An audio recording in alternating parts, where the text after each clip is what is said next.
Nagbabalak ba kayong kumain sa Cheesecake Factory?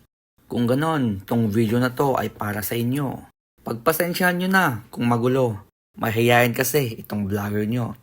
Pumasok na nga kami ni Mrs. ko. Maganda yung ambience dito. Tapos tignan nyo itong menu. O di ba? Sosyal.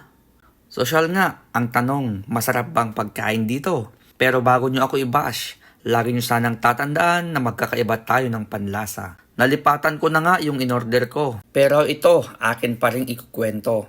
Excited talaga kaming kumain dito. Gusto nga naming pasukin nung dito sa Canada kami ay bagong-bago. Tong tinapay, masarap yung kulay brown, tapos isawsaw mo sa keso.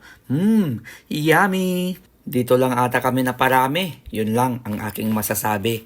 Ayun nga, kumain si Mrs. ko. Umorder ako ng beef steak. Pero kung i-rate ko, 5 out of 10 lang. Hindi kasi siya swak sa panlasa ko. Pero inubos ko pa rin kasi gutom ako at sayang yung kwarta ko. Pero in fairness, tong cheese nila masarap. Wala akong masabi. Follow for more!